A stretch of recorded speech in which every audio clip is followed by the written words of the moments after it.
Since everybody gets in, it'll be nice. Okay.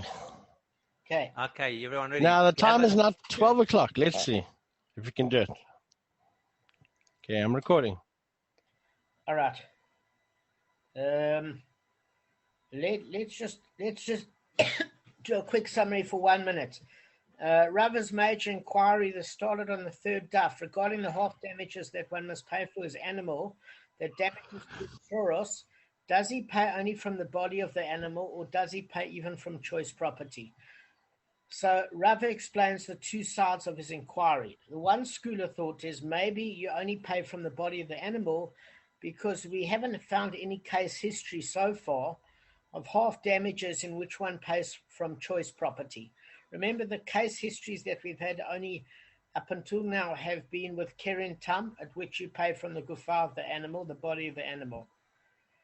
Or perhaps it could be that if it's standard regal damage, we learn that Soros is a subcategory of regal, and that for any regal damage in the normal course of the animal is walking, you always pay from choice property. So we're trying to determine, according to Rava, which case it's going to go.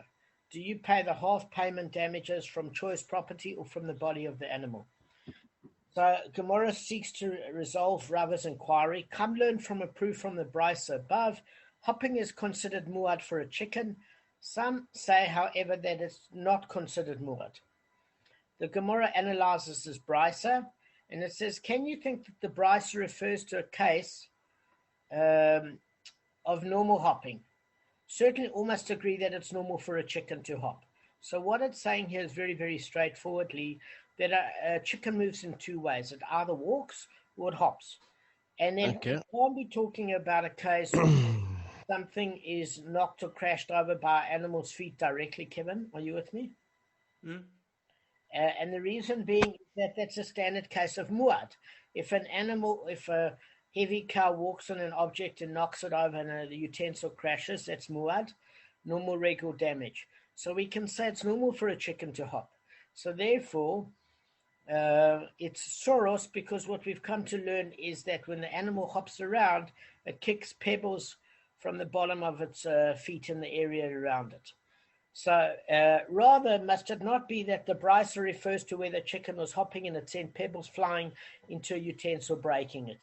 And the Tanaim of the Brisa argue about the following.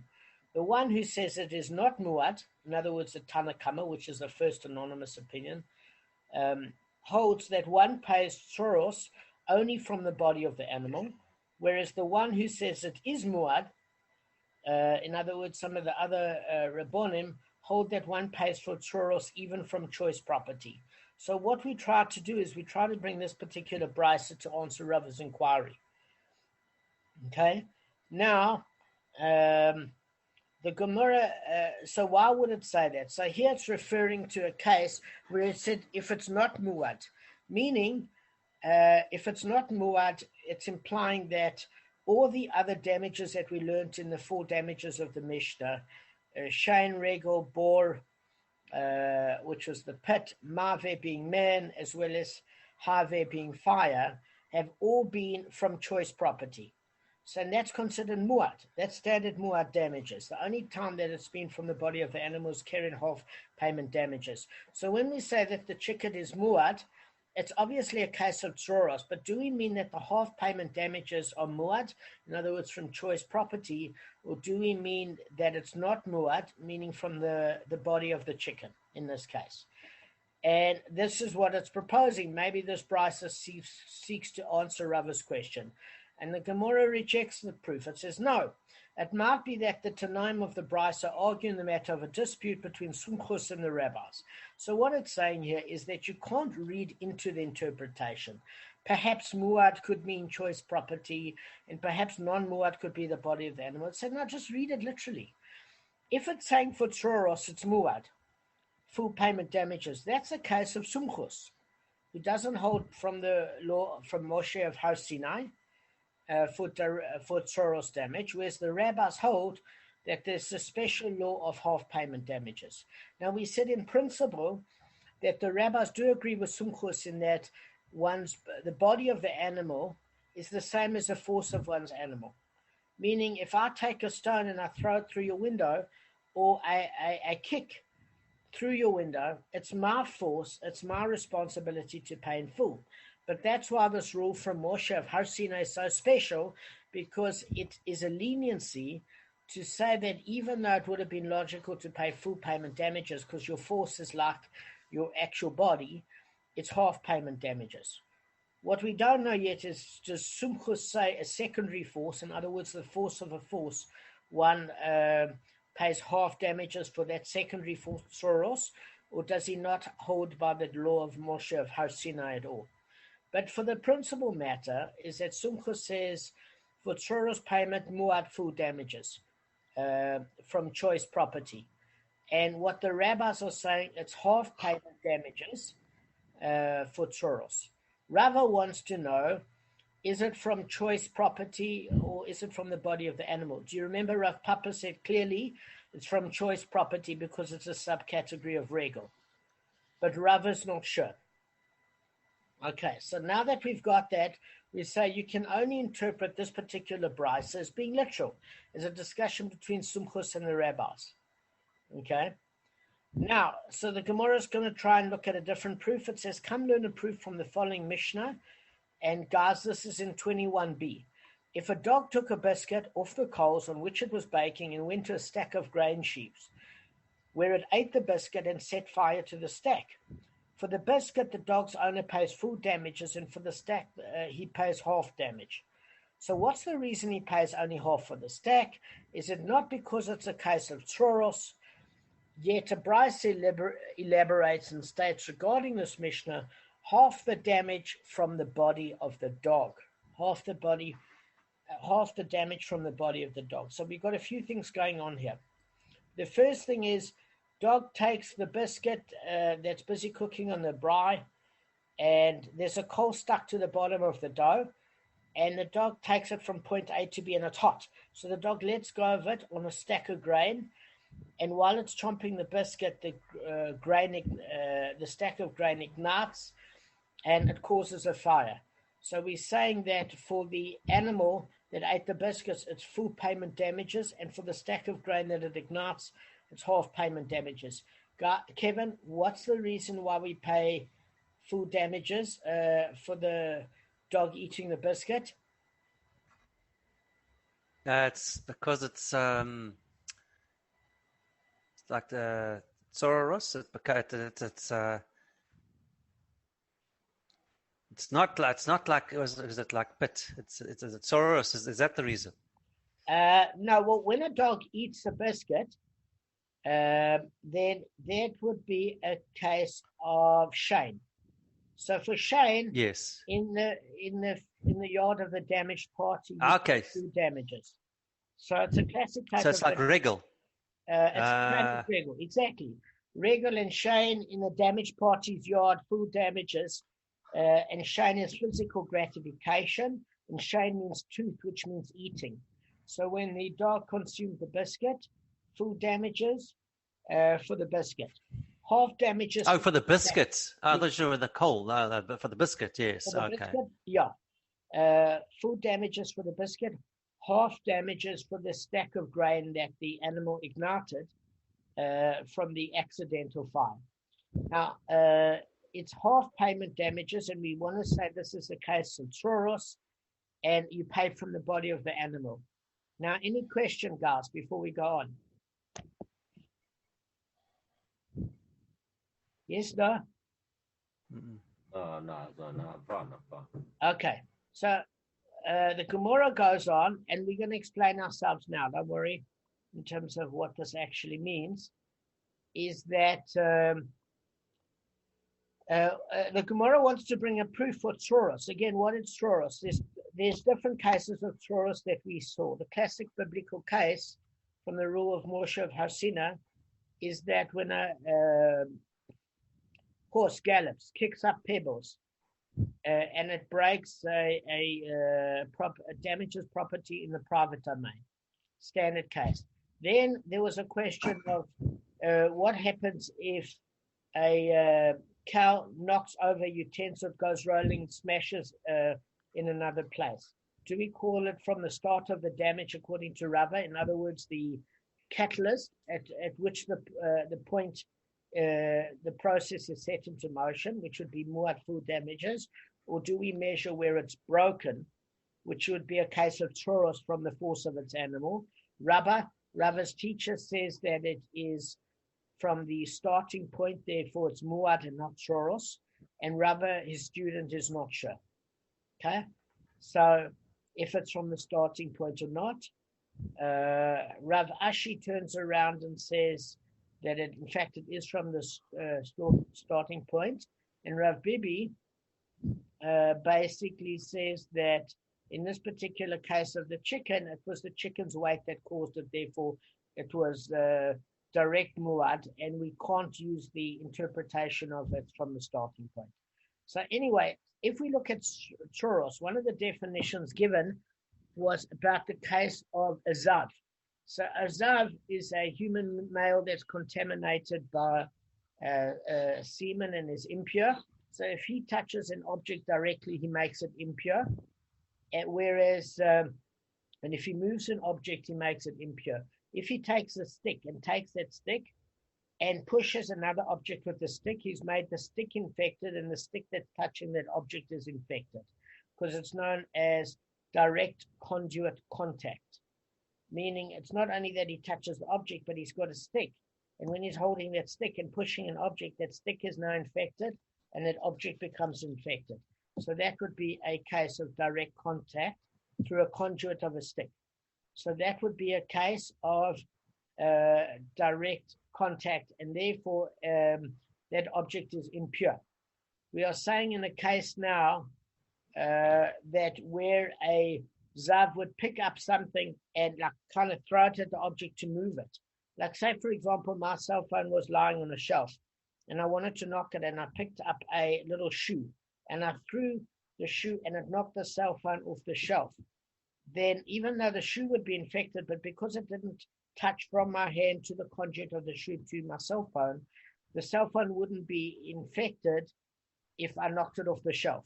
So just like that's the case with tzoros. So what it's coming to say, tzoros is any indirect contact where your force causes it, just like a zav that had indirect contact, that indirect contact wouldn't exhibit contamination, spiritual contamination. So too with tzoros, if it's indirect contact of the animal's force that causes it. Fine. So the other example of tzoros is when your force moves an object. What do we mean? If I clap a utensil with my foot and it crashes in a different place, and we want to say it's like when the object crashes at the end point, the actual breaking of the object, then we could say in that case that it's my force that did it. So when we say that, how is the dog? I want to ask you guys a question. Kevin, Gavin, Arthur, I'm going to ask you each. How do we see that a dog moving a biscuit is tzoros?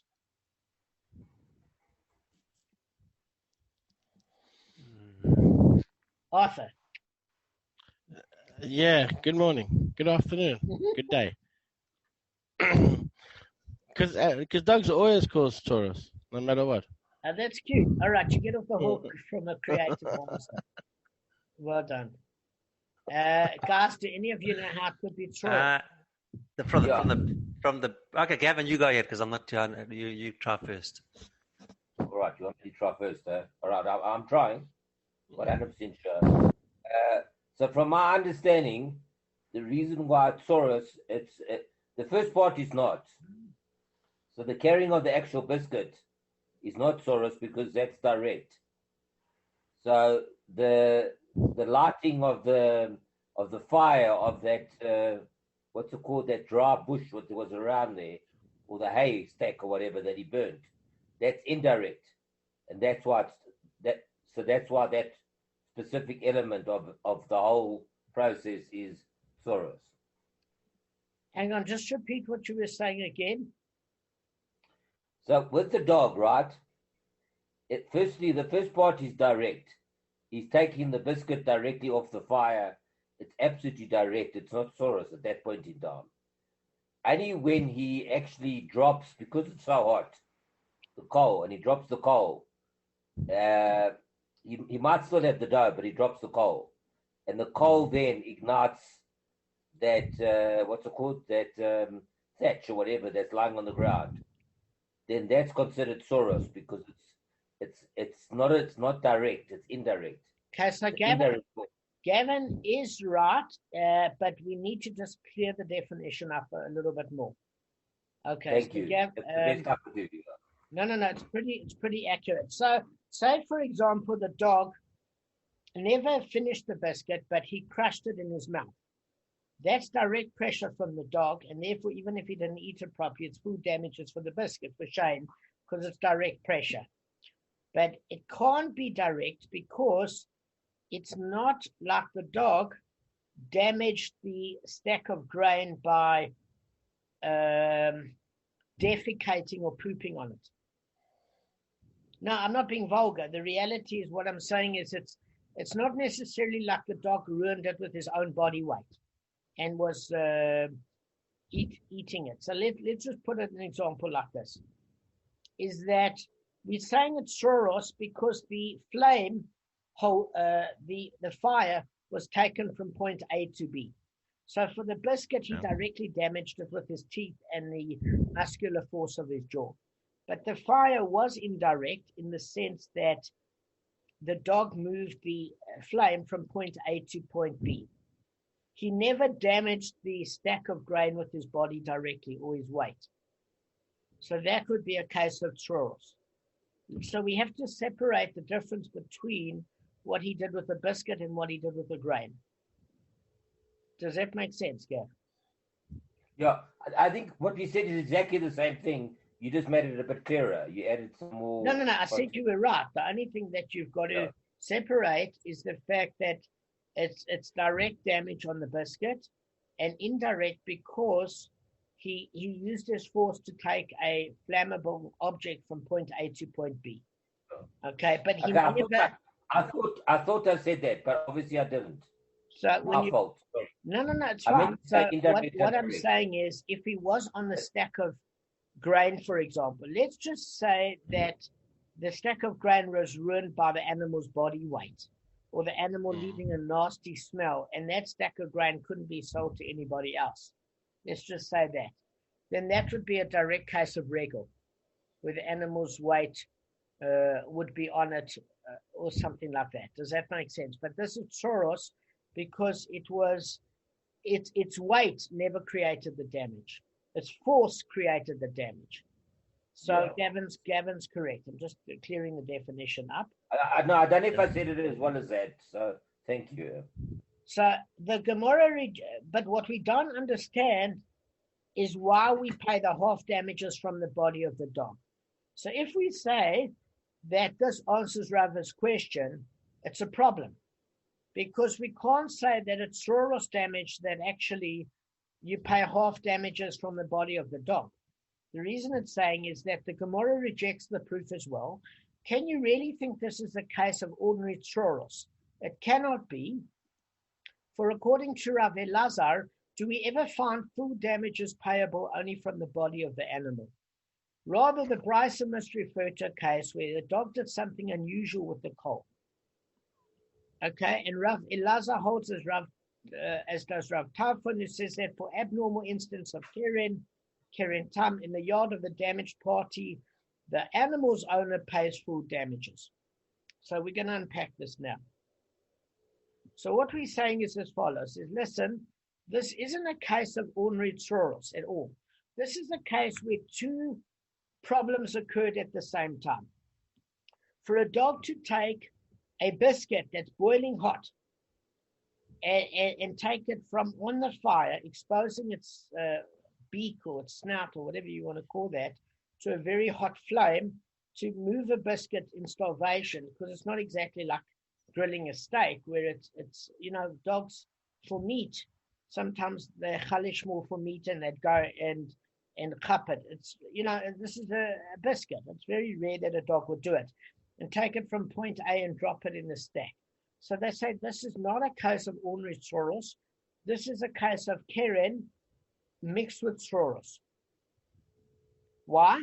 Because the dog moving it off the braai onto the stack of grain and consuming a biscuit is unusual damage. It's an unusual act.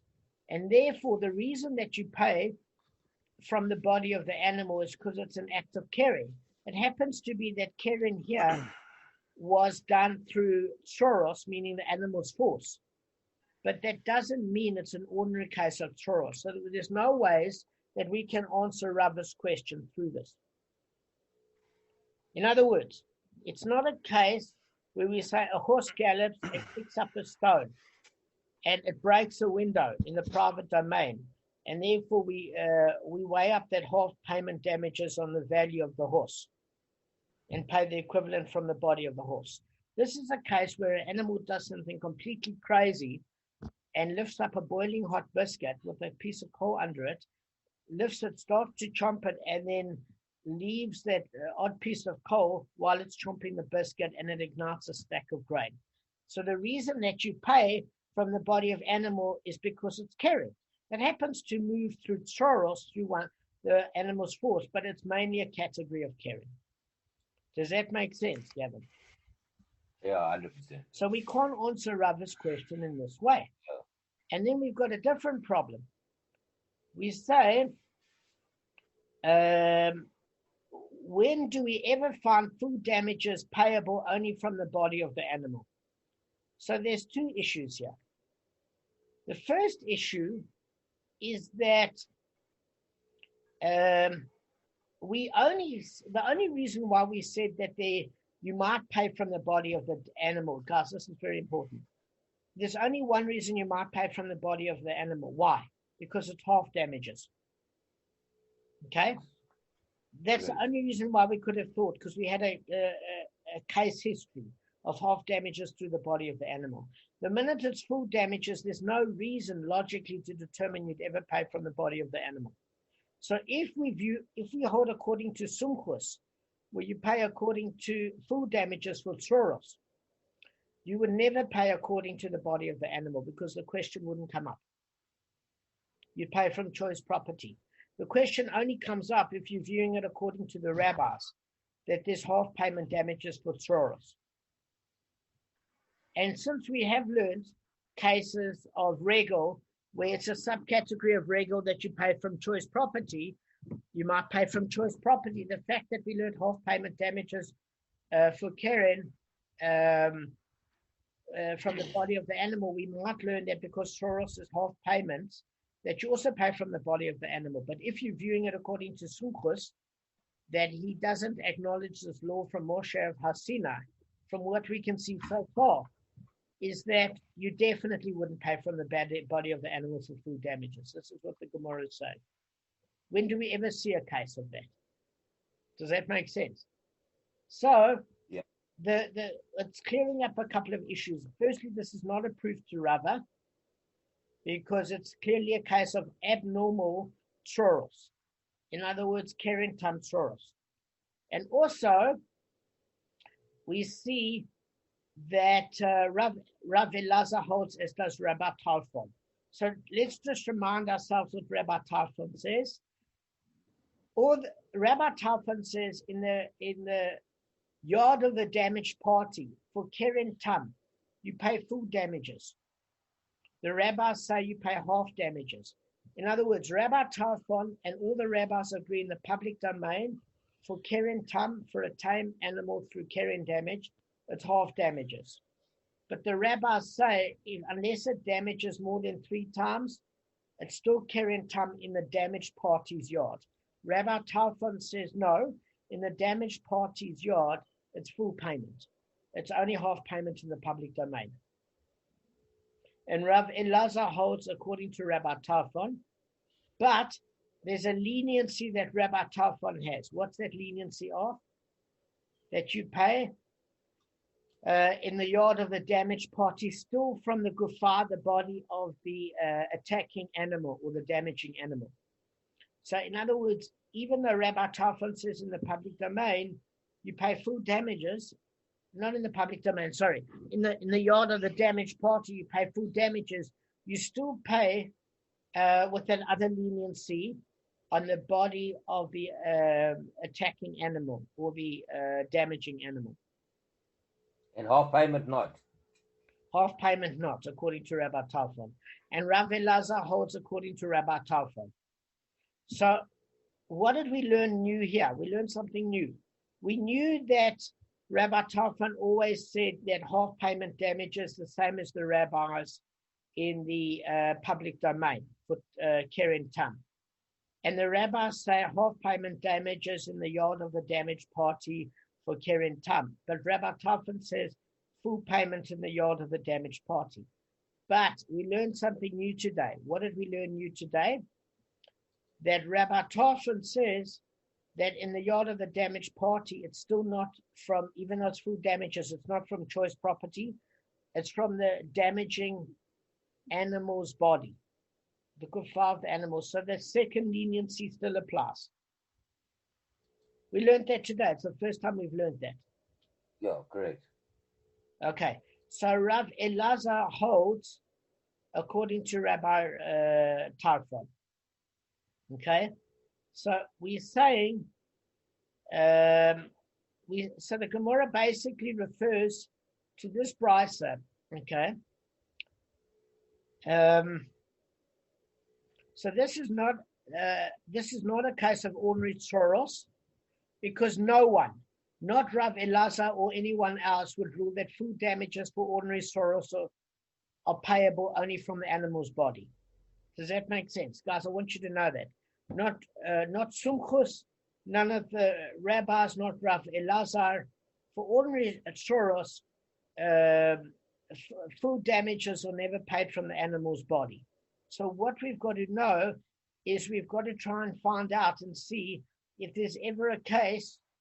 What the Gemara wants to also find out is there a case where tzoros would apply, that if the animal did an act of tzoros more than 3 times, that it would somehow become muad? Or is a case of tzoros only ever full half payment damages according to the rabbi, and full payment according to Sumchus? Does that make sense? So we've got a lot going on here. Yeah. Okay. So Damon, sorry, with Sumchus, the damages that he, it's full damages regardless. That's his take on everything. Correct.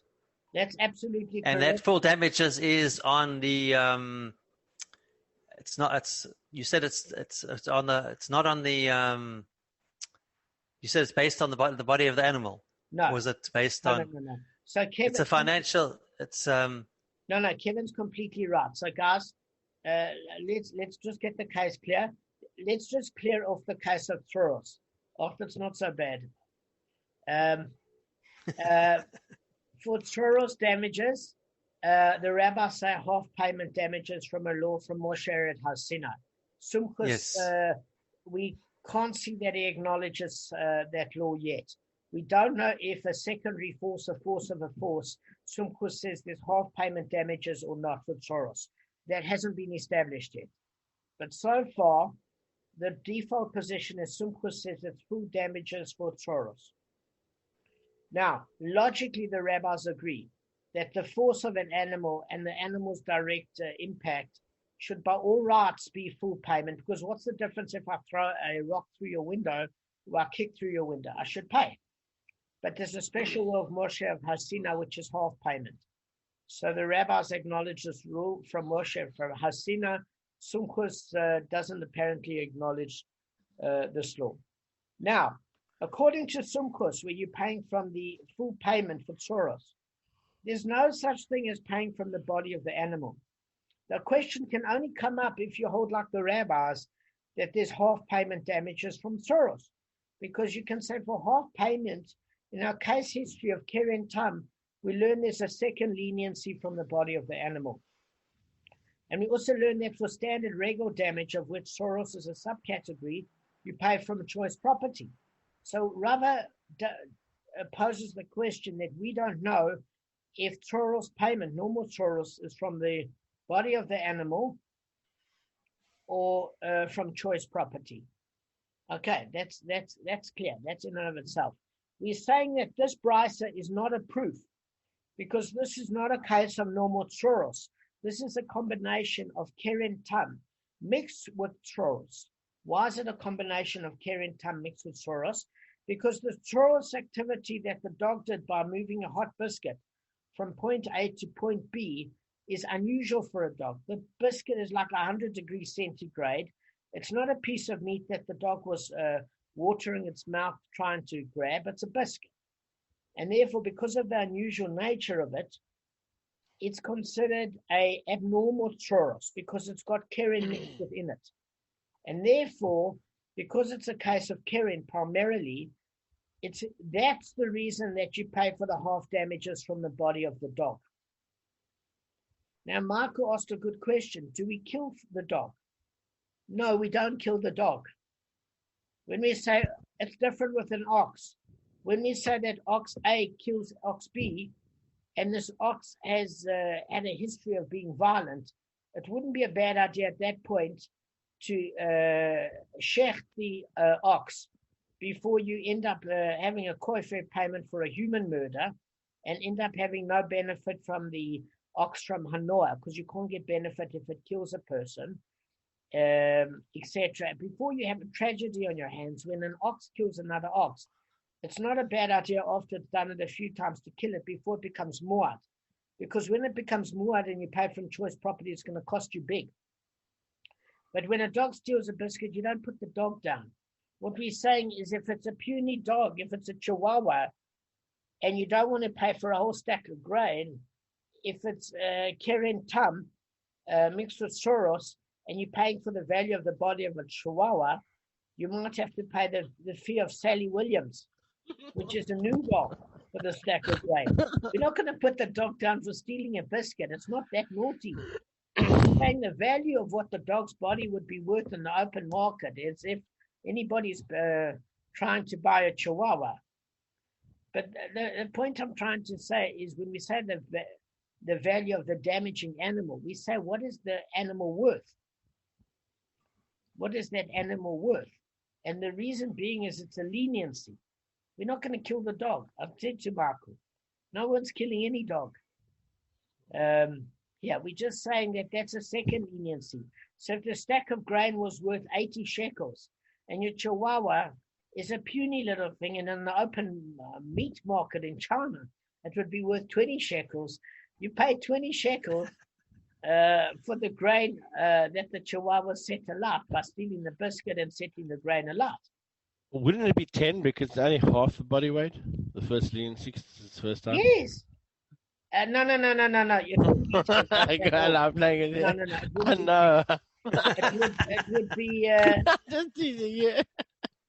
And that's why. I'm just. No, if they're 80 shekels of damage, then you pay half damages, which would be 40 shekels of damages, because it's a tam offense. This chihuahua isn't her habitual biscuit stealer, so therefore you pay 40 shekels. And the chihuahua is a puny little thing that's only worth what did we say? 20 shekels.